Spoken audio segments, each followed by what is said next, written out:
Welcome to the International School of Tailoring. My name is Reza and we're back with lesson number 31 of our How to Make a Bespoke Jacket series.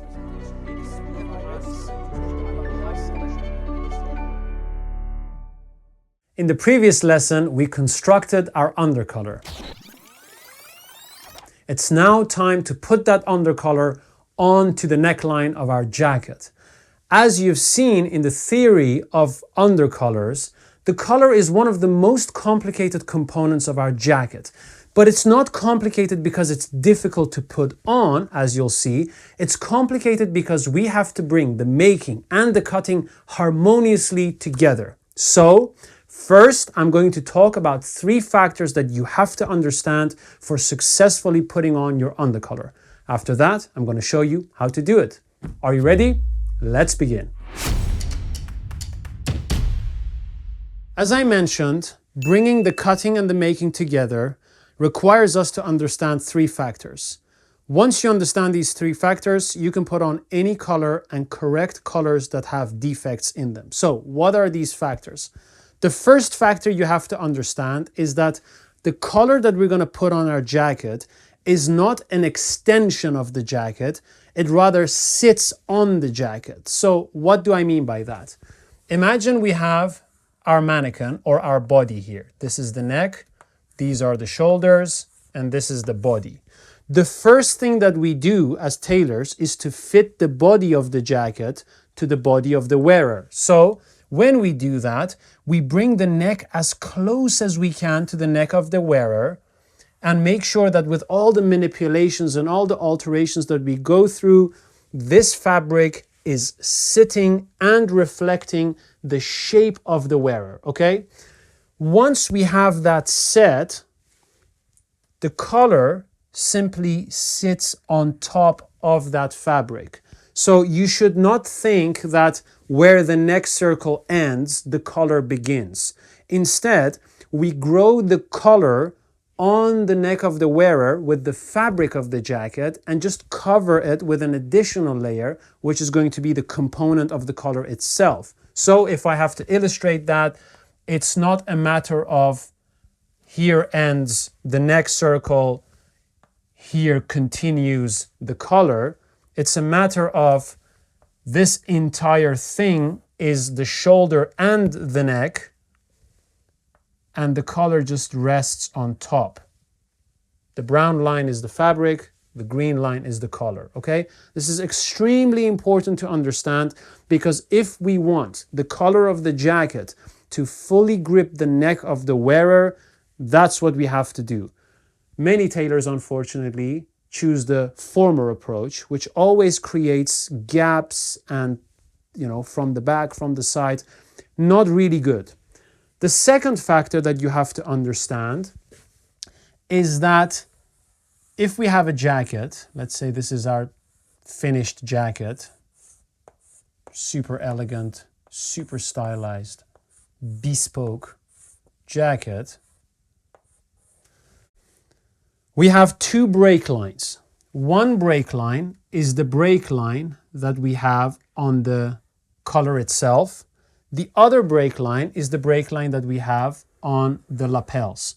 Now, although these 2 are separate break lines, because obviously they have to be assembled together, you should always see them as one, because once you assemble these 2 together, they form one line that starts from the button, goes all the way around the neck, and comes back to the same point. Why is this important? The reason why this is important is that you should always assemble the collar to the jacket to create a smooth transition. What you don't want is for you to put on your collar and then end up with a kink or a bend or a blip there where the collar and the lapel come together, okay? The third factor that you have to understand is there are 2 points, 2 anchor points that allow us to create these smooth transitions between the collar and the lapel that I just explained. If we have, let's say, a mannequin, and this is a side view, this could also be the body of the person, let's say. The first point is going to be the nape. That's this point right here, which determines the height of the collar at the back neck. The second point is going to be the button to which the break line of the lapel rolls to. Everything else that is between these 2 points is subject to change. So when you join your collar, you should, let's say, I'll draw that with a green line, you should create and focus on a transition that begins from the back of the neck and smoothly goes into the button, okay? Now, the width of the collar is going to determine where the stand is going to end, and it will roll as it should to the button. So if we have the shoulder seam here and the armhole here, where this point lands is dictated by where the actual break line sits, okay? What you don't want is to force your collar on in a way that creates a bent or distorted collar and lapel transition, okay? When someone stands from the side, you should see one smooth line going into the button. You should not see a roller coaster of a collar going upwards, downwards, forwards, and then into the button. That's not correct.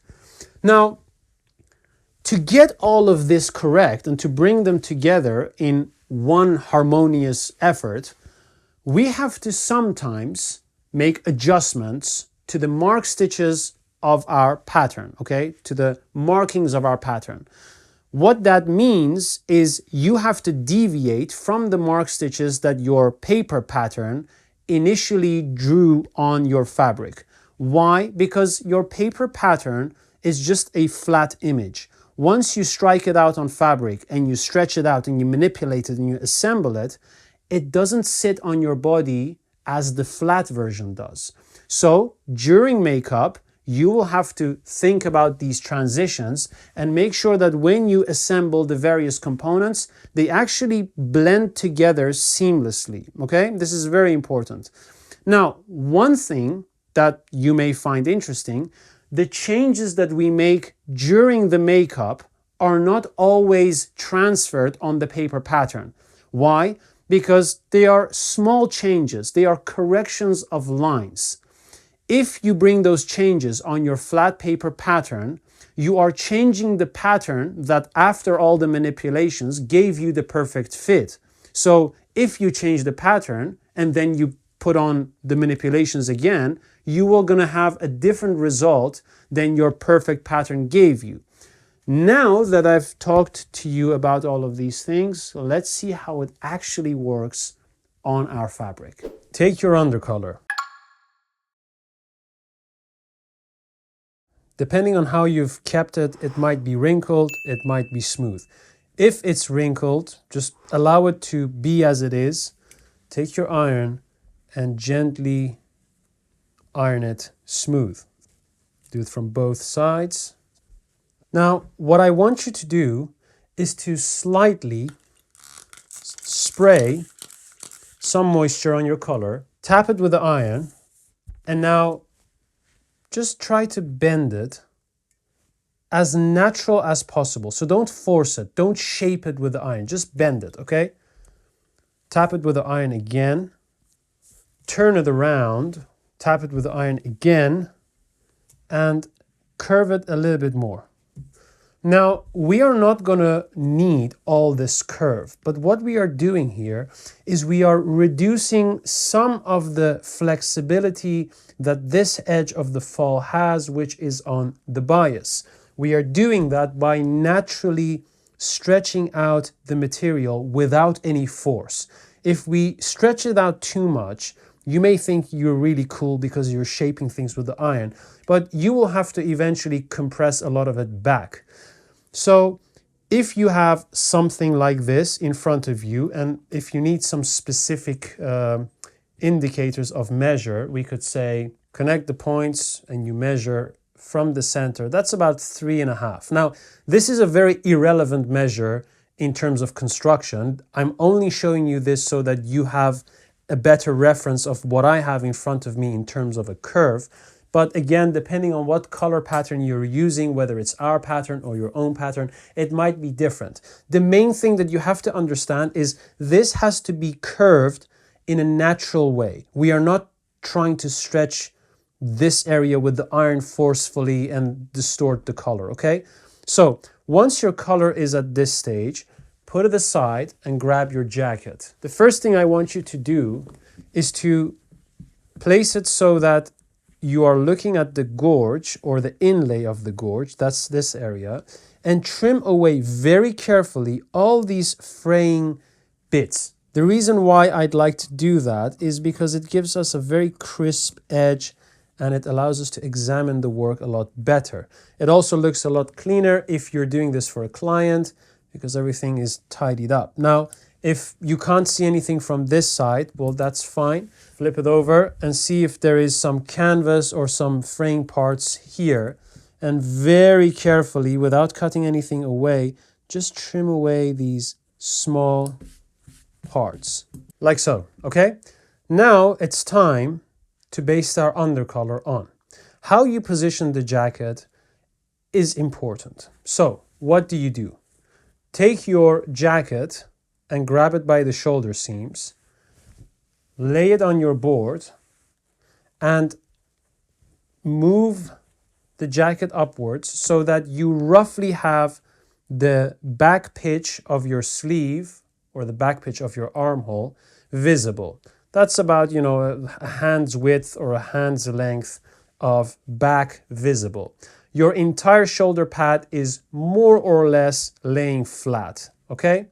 Now, grab those ends, pull it outwards to create a yoke.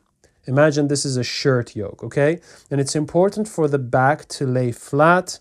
And then what you do is you position the break lines of the four parts as smooth and as clean as possible so that you don't have a lot of wrinkles underneath it, okay? So like that, okay? If I pull these ends, nothing moves anymore, okay? You may think, what about this part? Do I need to flatten this? Do I need to do this on a ham?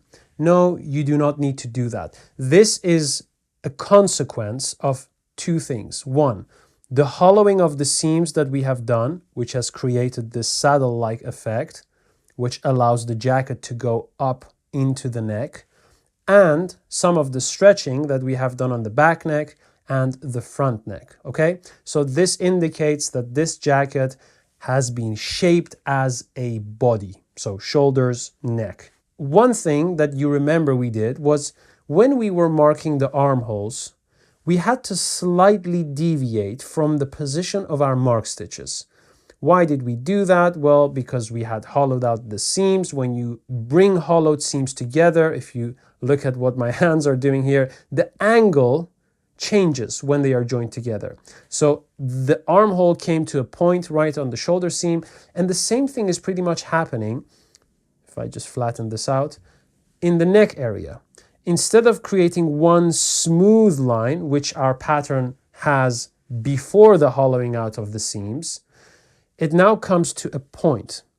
Obviously, we would have to correct this, and by correcting that, we would deviate about a quarter away from the mark stitches of the neck. However, we have also been shaping on top of the hollowing of the seams. We have also been shaping the seams and the neck. So that again creates a little bit of deviation from our pattern.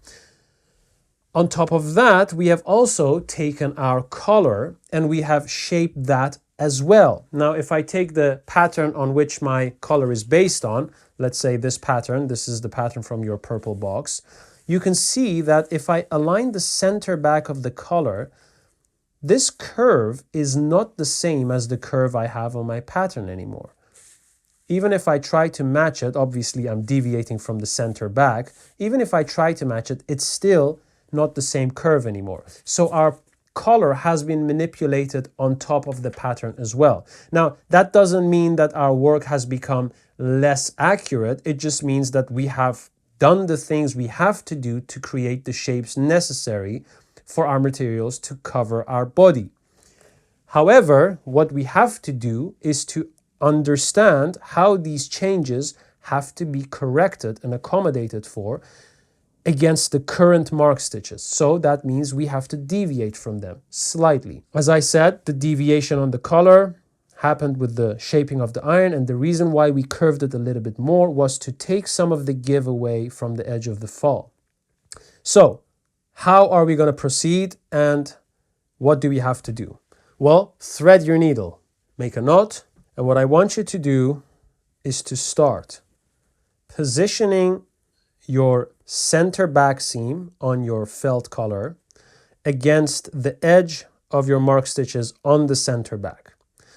Now, we are going to baste halfway, so between the neck point and the center back neck, and then from this point onwards, we are going to allow the break line of the collar to dictate where the break line of the lapel has to be so that it can create one smooth transition. All right? Let's begin, and I'll explain as I am doing this. Grab all the inlays that are open here. Now, one thing I have to mention is, do you remember we did not baste all the way up? We basted just above so that we are not creating excess tension by basting all the way up right here on our center back. So grab all the inlay, allow whatever is opening up to open up naturally.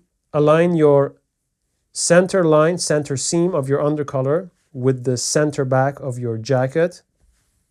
Put in a bite, back tack once, like so. I'm going to baste more or less between these 2 points, that's about here. And the reason why I based up to those points is because if you notice, the back neck at the very center back is almost like a straight line. So it's not curving in or whatever. We want to keep a straight line on the back of our collar so that we have a normal resting line on the body, okay? Again, baste through all the inlays of your fabric while aligning the edge of your stand.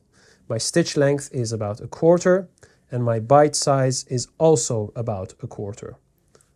No fullness, nothing, just flat. When you reach midway, back tack once, just to make sure that your thread doesn't loosen up or whatever, like that. Now, this is what we're going to look at. If I would continue this line, I would have to force my stand on the mark stitches, and that is going to lead the break line of my collar to go in a very different direction than that of my lapel. That's not correct. So we want to have one continuous line. Remember, they are one eventually.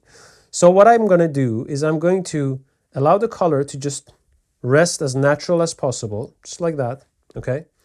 Lift up the neck area with my hand, like so, and just allow the collar to naturally sit. You see, if I do this and I bring it over, it's going to naturally sit. Now, trying to connect the break line of the collar to the break line of the lapel is going to result in a kink. So what's going to happen is this is going to go right there, whereas the break line of my lapel is going to a different direction. Can you see? This goes that way and that goes that way. It's not one smooth line. What do? Well, this is what you do. You lift up the neck, you allow the break line of the collar to lay more or less parallel to the actual break line of the lapel. We don't want it to be perfectly parallel, because if I now would move my ruler over, there is going to be an overlap from this side. So how can we get this accurately right? This is what you do. You take your chalk and you're going to mark your first button. That's the button to which the break line of the lapel will roll to, okay? It's important for the current mark stitches to be as straight as possible. So you don't want them to be too wobbly. Sometimes with a big chest, if it's pushed out, your break line is going to distort. You want this to be more or less as straight as possible, okay? What we're going to do is we're going to move, while the break line of the collar is parallel to the ruler, we are going to move the ruler from the point of the button over to the break line of the collar until we see one smooth line from the lapel into the break line of the collar, okay? What does that mean? That means that we are deviating from the break line of our lapel. Why? Well, that's because we are also deviating from the position of our neck point. Does that matter? At this stage, it doesn't matter. A lot of times, tailors in workshops will tell you how holy the neck point is. It is holy up to a certain stage, and that is the stage of joining the shoulders. You don't want to join the shoulders so that these neck points are offset, because that means you're messing around with the balance of the garment. But once you have joined the shoulders, this neck curve and the neck point where it intersects with the shoulder seam is just a line that your collar has to follow. What should that line be based on? A smooth transition. You understand? One more time. I've basted halfway. I will grab the neck, just lifting it up like that, lay the collar on. Try to connect it to the mark stitches first. Align your ruler with the bottom position and the rest of your break line mark stitches. That's the break line of the lapel. Lay your ruler on top of your fabric like that. Move your collar break line over so it's more or less parallel. Then hold this in place at the button. Move your ruler over, and if they connect smoothly in one line, hold that in place. Make a mark of this new break line on your lapel. Hold the break line of the collar, lift it over, grab the stand of your collar, and make a mark right here on the edge. Like that. And you can mark the rest of the neck curve as well, although that's not very relevant. Like so. So now you can see we have been deviating slightly from the mark stitches. That is the correct thing to do. It would be foolish to just follow the mark stitches, because that would mean we are completely ignoring the distortions of the lines, and we are also not very understanding of what those lines mean and when they can be deviated from. So now that we know that, we can pretty much double check to see if this side does the same. So again, if I would, let's say, baste up to here, imagine I've done that, and I put a pin here, lift up the neck. So that's about what, 5/8, 3/4. If I would align the edge of the collar right there, and I would align my first button right here, would that give me more or less the same result? And the answer is yes, it's very close, maybe off by 1/8. Let me do the check on the stand as well, like so, and measure. So here we are deviating from our mark stitch by about 5/8. Here we are deviating by about a good 5/8. That's, pretty much a 5/8 measure. Here we are deviating from our mark stitch by 7/8. Here we are deviating by our mark stitch by a good 7/8. So this side is about 2 millimeters, 1.5 millimeters off. I will treat both sides as the side that I have basted. Either way, both of them are okay. That deviation is so small that it's going to be unnoticed. So what are we going to do? Well, this is what we're going to do. I'm going to put my hands underneath the fabric of the back neck. That does not mean that I'm grabbing the inlay, okay? So this is just the fabric of the back neck, no inlays. And I'm going to continue my basting without any fullness or whatsoever. I'm just going to put my finger underneath it, allow the edge of the stand to follow that line that I have marked while I'm basting towards the neck point. And I'll try to baste as far as I can. And once I reach the limit of where my finger can hold underneath there, I'll do a back tag, like so. Once you're done, you have to continue. So here, I can just, again, put my hand underneath there. And if you want to make it easier for yourself, pin right on the edge, get your bridle out of the way, pin right on the edge of the collar through all the layers. Just to keep this in place for now as you're holding the rest. Like that, okay? So now, fold this over, hands underneath, and you're going to baste now through the canvas as well. So this entire front part you're going to baste through the canvas as well.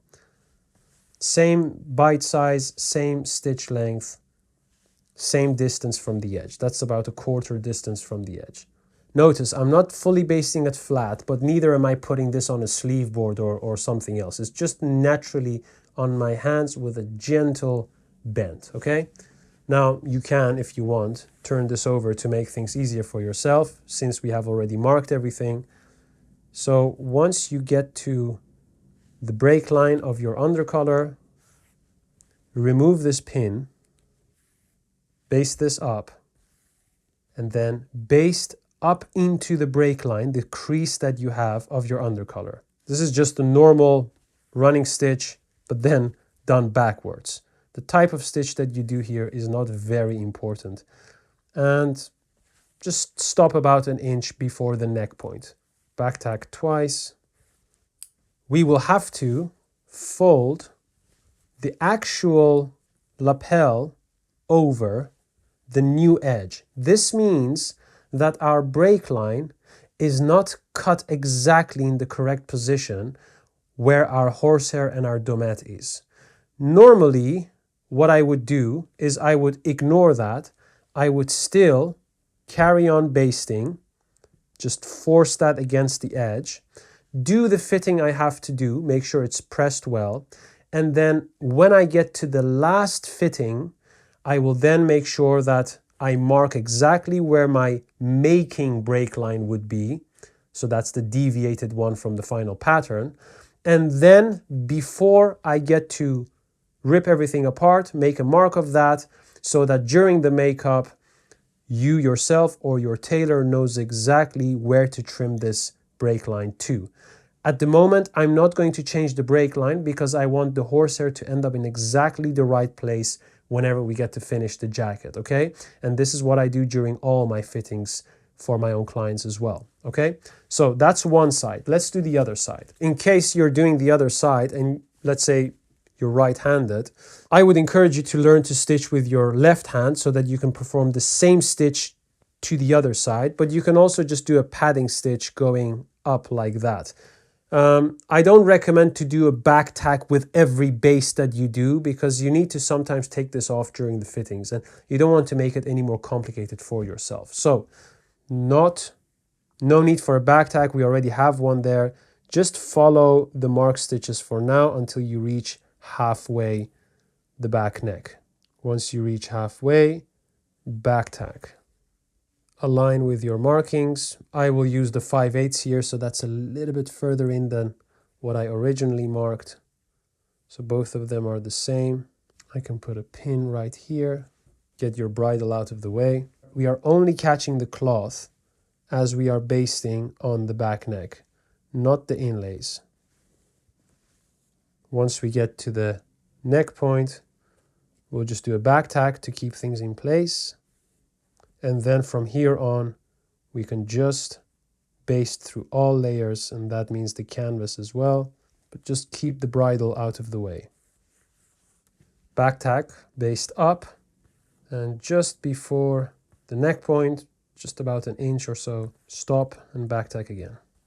Now we have done the most important part of putting on an undercollar correctly, and that is by making sure that the break line of the collar is the one that is dictating where the break line of the lapel needs to start from to then end at the first button or whichever button eventually your jacket lapel rolls to. If I would position this as I'm wearing it, I would have to position the center front line, that's this line which starts right up here and goes straight down, not the front edge, but the center front line, on top of one another whilst aligning the button. And so more or less, if I would put this on, this is roughly how the collar rolls over from the back over the shoulders into the lapel, okay? There's the button. And you can see that this transition is pretty smooth from the button all the way up to the collar. There are no breaks or misalignments. Also, without any pressing, the collar is pretty much sitting on the shoulder without any significant gaps or tightness or looseness, okay? Now the next thing we have to do is to fold this over and secure the collar and the lapel. Obviously, what we have here is an excess of horsehair, which is going to make it difficult for you to fold this over. But you have to do your best and be patient. Make sure you get this as close to the edge as possible. And then once we have done our fitting and we have done our final markings, we can trim the horsehair back, okay? Now, this does mean, obviously, when we baste things up, that our lapel is going to be wider because normally we are folding the lapel on the break line. So if we would do that from the original mark stitches and we would, roughly measure, that's about 4 inches. But now if I would fold as the continuation of the collar, the lapel is going to be 4 3/4. This is really a personal choice. You can either leave the front edge as it is, proceed by basting this, and then during the fitting, see if a wider lapel is desirable or not. Or you can leave the basting up of the front edges as the step after putting on the undercollar. So we have already done it, but you can leave it open, do the undercollar, and then measure from the undercollar the width of your lapel and then remark that and then baste it up. Or you can change it during the fitting, and that's also possible. I personally leave it unless I am doing this for myself or a client and the width of the lapel is already set. In that case, I would just leave the front edge open, put on the undercollar, then mark whatever the width of the lapel has to be, use my pattern to get the same line into the first button, everything else remains the same, and then baste along that new line, okay? But for now, I would say do as I do, and we'll get to all of those things that I just mentioned later on in the stages that we're going to get to. So next, what we have to do is to make sure that we can fold this over and crease it with the help of the iron before we baste anything up. So make sure everything is laying nice and tidy underneath. You don't have any wrinkles here. I mean, that's natural. We are going to only need this area. Fold your collar over. Get your bridle out of the way. You can also flip it up if you want. I'll just, for now, just press it out of the way. It's okay, whatever, if it creases, doesn't matter. Then clear your canvas mainly towards the edge of the break line of your collar. And as you clear, make sure that the lapel rolls to the first button, like so, okay? Once you have positioned it like that, you're gonna have some extra inlay right here. That extra inlay may not fit nicely against the rest of the edge. That's all gonna be trimmed away once we are done with the whole thing. So just clear it as neatly as you can. That's more or less going to roll over to the first button. Get your iron and just press against that edge. You see, if you notice, I'm not doing anything with the horsehair yet. It's too difficult to press the horsehair, so I'm just ignoring it for now. I'm doing as much as I can, but this is just a little bit of help from the iron before we baste anything up, okay? Like so. Position the jacket like so. Make sure that one of your 4 parts is just laying in front of you as free of tension as possible, all right? And this side, we don't really need yet. Thread your needle, put your hands underneath the undercollar's fall, about 1/2 inch below the edge of your lapel inlay, put in your needle, take a bite, back tack, and now this is what I want you to do and understand. Our break line has to change due to this deviation. That means that the horsehair needs to be trimmed away as well. Since we are not doing that now, that horsehair does not have the right angle, and so it is slightly going to interfere with this part of the break line. So your lapel, as you can see, cannot just roll back. It's going to roll to the edge of the horsehair. Just keep that in mind, because when you are clearing and you're just allowing the lapel to lay flat against the collar, if you lift this up, you'll see that the gorge of your pattern is pretty much exactly there where we drew the line on the pattern of the collar itself. So everything is puzzling up so far pretty accurately. If you see a little bit of inconsistency there, keep in mind that's the horsehair not allowing this lapel to just by 3 millimeters fold back and roll exactly to that button, okay? But that's all going to change during the makeup.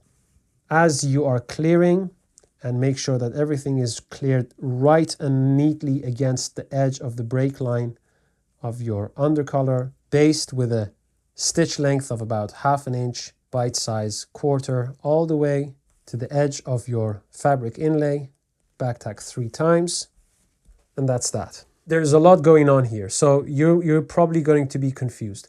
All you need to know is that every material that I have on the jacket is folded over against the edge of the undercollar, that's the break line of the undercollar, with the exception of the horsehair and the domette. These are too difficult to crease. We have to baste them separately, and we're going to do that when we have basted this bridle over them. All right? So, what's the next step?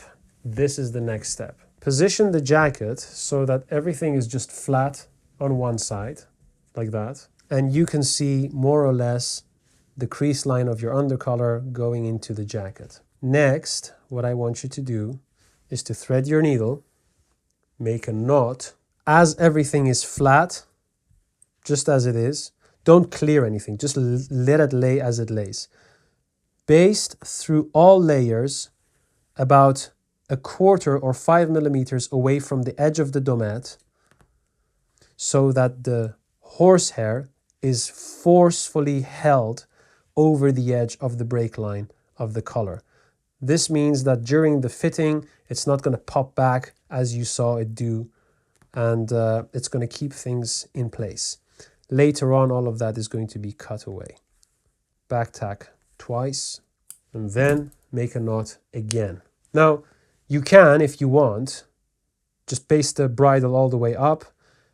Since we already have plenty of layers here, I don't want to add any more layers, so I'll just fold this up inwards so that the edge of the fold is parallel to the edge of the gorge. Make a knot somewhere here, and I'm just going to go through the layer underneath. I'm not going to go through everything. I'll just catch the canvas, and that's plenty. And I'll just continue as I've basted all of these. So up, down, so, and then here on the edge, just going through the canvas, not the entire collar. And here, I'm just going through the domette and perhaps a little bit of the horsehair. Back tack twice, and that's that. Once you have done that, it's important to crease everything in place. Obviously, the horsehair is not very friendly. Even though it's basted, it still wants to push everything back. So what you will do is to position the back as clearly and free of wrinkles as you can. Fold the break line of your undercollar, like so. Ignore the rest for now, and spray a little bit of moisture in this area and press. Do this in stages so that you don't burn the starch of your domette or your canvas. Now, I'm not going to crease the rest of the lapel break line because that's just not something you do at this stage. All I'm focusing on is to make sure that this horsehair is creased back so it doesn't give us any trouble during the rest of the fitting stages that we're going to go through. Make sure it's dried off well, and don't go too far in, risking creasing your shoulder or anything else. You can, if you want, hold this in your hand and just gently go over the fall, like so, just to smooth it out. And now I'm going to do exactly the same on the other side. Okay, so now we have put on our undercollar, and I want you to know how to evaluate the undercollar if either the jacket doesn't fit you or you don't have a mannequin. The first thing you have to do is to position it correctly, and you do that by positioning the jacket so that, roughly speaking, your button area is aligning with the center back. Wherever that falls, it should fall so that the four parts can lay flat along with the back, okay? More or less like that. The first thing we look for is obviously what we have been working on, and that's the smooth transition from the back of the neck all the way downwards to the button to which the lapel should roll. In our case, that's the first and only button. Now, as I mentioned, because we deviated and the horsehair is not trimmed back on the brake line, it might be that, this is being slightly pushed back and the lapel is rolling slightly higher than the button. But whenever I force it up there, you can see that I'm not gaining any significant length here, and that's just a horsehair trimming issue, as already mentioned. Okay, what's the next thing we are looking for? The next thing we are looking for is for the back of the collar to have a inwards angle towards the neck. And you can see that a lot better if you either hold it up or flip this over and look at it from the side. It goes in towards the neck. It's not straight like that, okay? Then we can put our hands inside the jacket and feel over the surface of the undercollar. We do not want to see ripples and waves move over from one end to the other whenever we are moving our fingers over the undercollar, okay? Then what you can do is just fold this back or upwards and see what sort of a line you have here. This should be either a perfectly straight line or slightly convex. It should not dip in and make a horseshoe. You can hold this up in your hands, you can hold it up in the air, but the best thing obviously is on the body of the individual for whom it is cut. Now I'm going to show you how to evaluate it when you get to that stage. So let's check it out. I've put on the jacket and I'm going to teach you how to evaluate undercolors. As I've already mentioned, a big part of putting undercolors on correctly is connected to how the jacket is cut. By that I mean the balance of the jacket and the width and the size of the neck circle. However, as you saw, we have to deviate sometimes to make sure we get smooth transitions and seamless connections, as to say. What are the things you have to look for? I have 8 points for you. 5 of them have to do with the making. 3 of them are more related to the cutting, okay?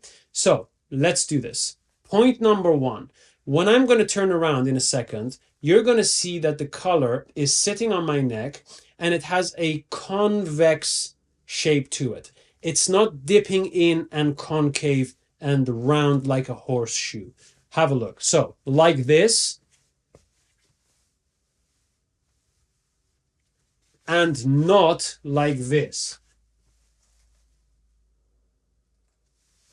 That's the first point. The second point is how we transition from the back into the lapel. Obviously, we worked on that just now. So what you should look for is a smooth transition from the back in one sweeping line towards the lapel. You should not see any weird angles or breaks where the collar and the lapel meet.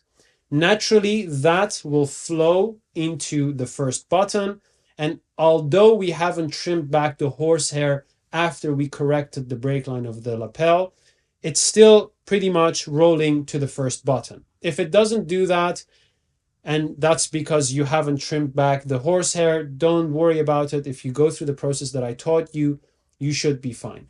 So then we have 2 other points. Point number 4 is you should not have any gaps between the fall of the collar and the body. You really want the collar to be glued to the body of the wearer. So if you feel with your fingers all around the collar, you should not see any surpluses, feel any length or any gaps, okay? It's all one.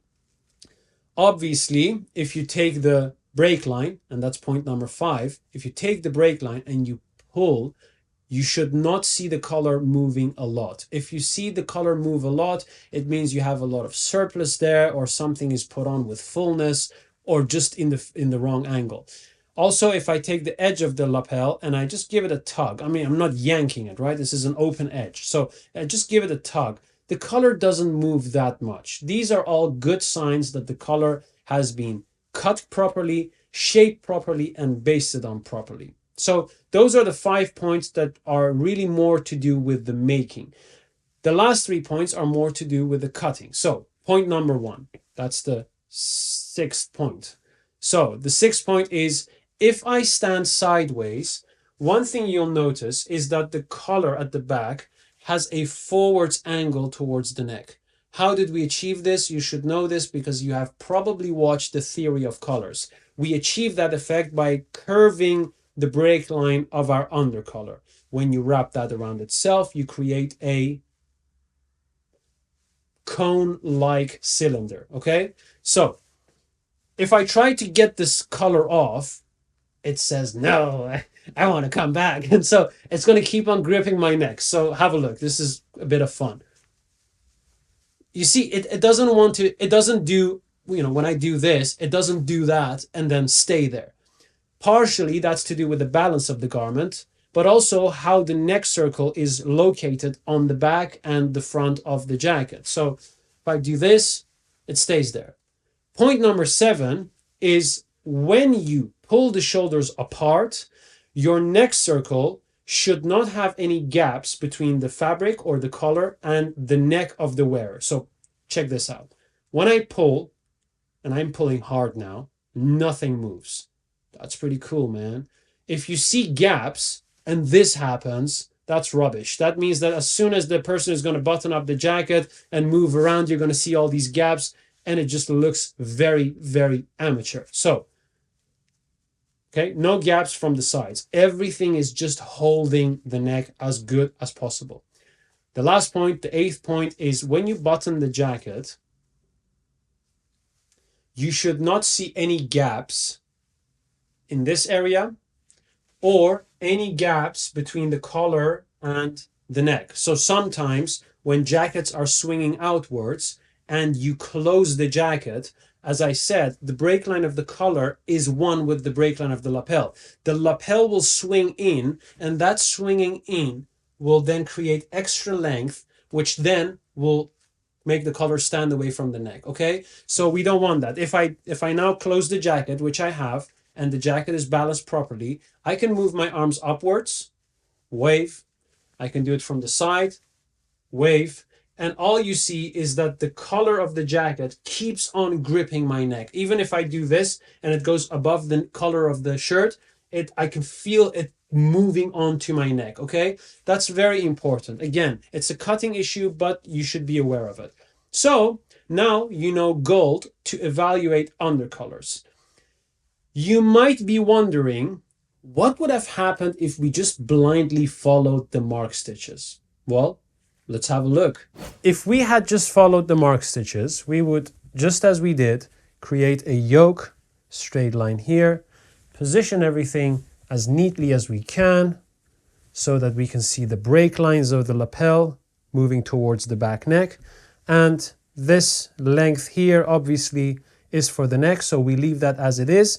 And now we would just put on our collar. Collar, same thing, you know, we would shape it the same way, prepare it the same way. The only thing we would do different is literally follow the mark stitches. What will happen is the following. We would thread our needle and just as we did, start at the back neck, okay? We would baste that in place like so and just follow the mark stitches, aligning the edge of the collar stand to the mark stitches that mark the back neck. At some point, we would have to hit this neck point, right?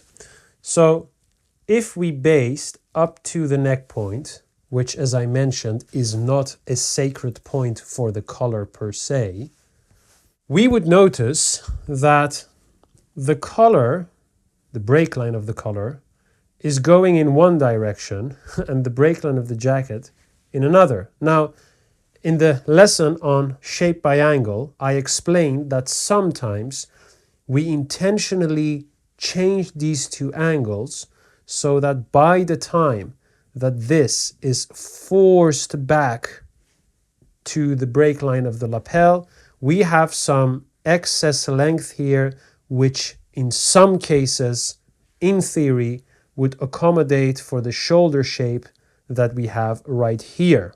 Obviously, if this is flat and we have a wider collar fall, then you may need a little bit of this excess length so that it can take on the shape of the shoulder.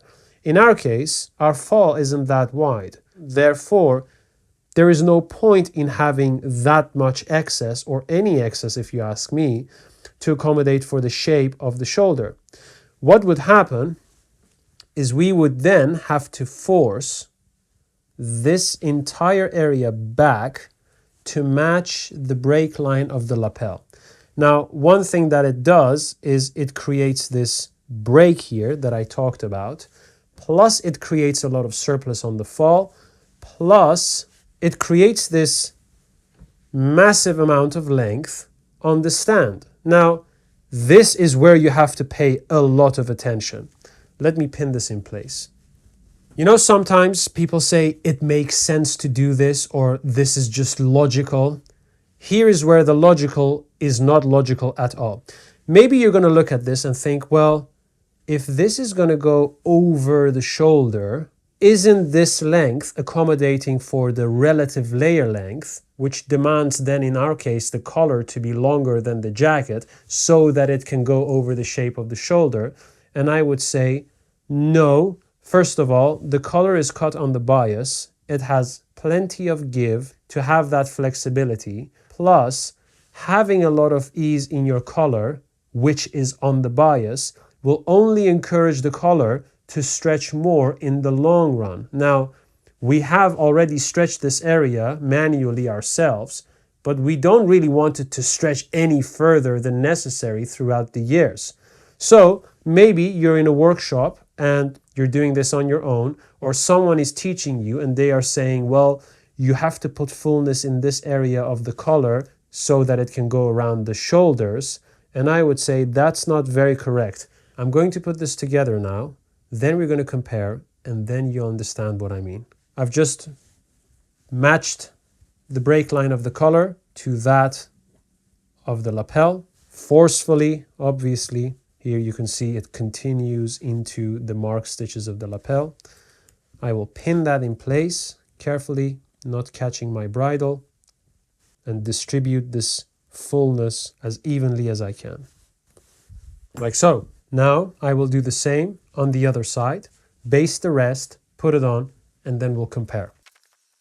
First of all, what you'll notice is that this collar cannot sit very flat on the area that it has to cover. Why not? Because there is a lot of fullness, obviously, because of the shape by angle phenomena that is occurring here, and we have mismatching angles. If I want this break line to blend into this break line by folding the lapel over, I can perfectly do that, but I have to somehow compress this away. Just because this is on the bias doesn't mean that I have to put all sorts of crap in it and then compress it away. There is literally no need for me to do that. Let me baste this and show you why.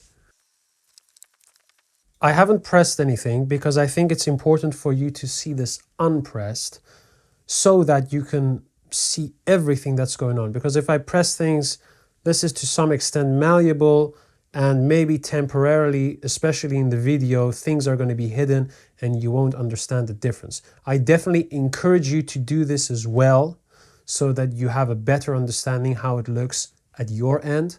But so far, before I put it on, let me highlight a few things. First of all, there is this massive gap between the collar and the shoulders, okay? This gap will also be present when I put it on.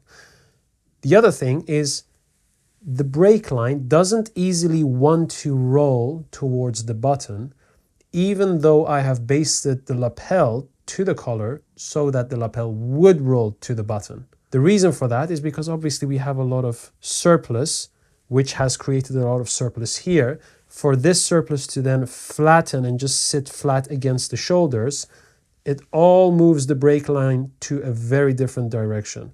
not good. Let me put this on and review with you. If you have untrained eyes, you might look at the color and think, that's not that bad, you know.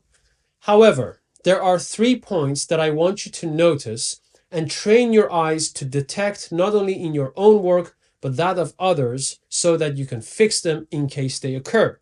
What are those 3 things? The first one is the transition between the break line of the collar and the break line of the lapel. If I fold the break line of my lapel to where it should be, and you will have a look at how they transition from the lapel to the collar, you'll notice a sudden break. Have a look and compare to the proper version of the collar next to me.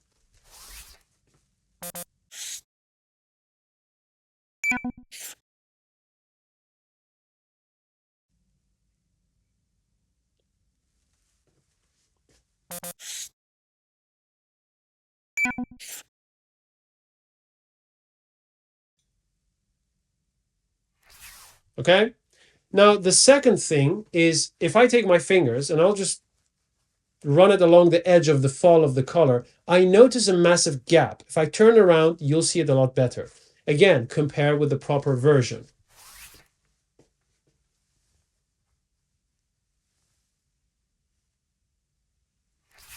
This gap obviously presents a problem because, first of all, if we crease our break line to where it should be, we have all this nonsense fluff right here. And if I tap with my fingers against it, there's this massive space between my neck and the fall of the collar. Why is this problematic? Because we want the collar to grip our neck and be part of it. For this collar to do that, it has to move down. Now it's against my neck and there are no gaps. But when it does that, see where the break line of my lapel goes. That's above the chest line. My actual button to which the break line of the lapel should roll is right here. That's a big difference. Now, obviously, there are plenty of things that could be wrong with your collar if you're working for yourself, but these 3 are pretty common. If you can detect them, I'm sure you can fix them. Now you know better. Now that you know how to put on an undercollar properly, with all the deviations and adjustments that are sometimes required, let me tell you about 3 instances where you cannot easily apply the techniques that I've shown you. The first one is when you try to apply them on a pattern that's developed for mass production. Why is that a problem? Well, my friend, those patterns are meant to go together like a puzzle. They do not require the stretching of the material as we have done so. Why not? Because they require to produce garments at a fast speed, and also they must easily backtrack any problems that happen along the assembly process. The less you fiddle around with the fabric and manipulate it, the easier it is to backtrack problems during assembly, okay? That aside, the second instance is when you are working in a workshop and you are given a pattern that does not reflect the manipulations that we have done so far on the shoulders and the neck curves. If that jacket does not accommodate for the stretching of the material and you start to stretch out, you're going to have disastrous results and might get yourself in trouble with your boss. So please be careful and don't just jump on the work that is given to you in the workshop and start to manipulate it the way I'm telling you.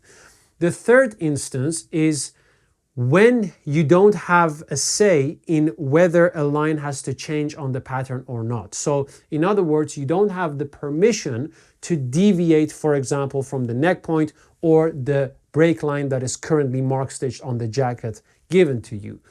Why is that a problem? Well, if you cannot deviate, you have to just follow the mark stitches. And believe me, not always those mark stitches lead to the right path. In my opinion, it's always good to have an individual collar pattern for every jacket that is meant to be finished. Why? Because every jacket has a different neck width, a different shoulder angle, a different lapel height, no matter how consistent you are in your house style. So to do things properly, I think you have to take that route. The route of having a generic collar pattern and then playing around with it and then 80% of the time making it work, but not to the excellent level that we are seeking to achieve, is, in my opinion, not a good way to train yourself as an artisan. That being said, if you found value in this video, please share it with a poor friend who's struggling with colors, as I'm sure that they're going to learn a lot from it, and thank you as well. If, on the other hand, you want to join us in our mission to bring high quality content to you and the rest of the world, and thereby raising the standards of bespoke tailoring, donate. You can find the donations page of our website in the description of this video, and there you'll find all the information that you need. My name is Reza. This was today's lesson. Mowgli behind the camera. We look forward to seeing you in the next one. Take care.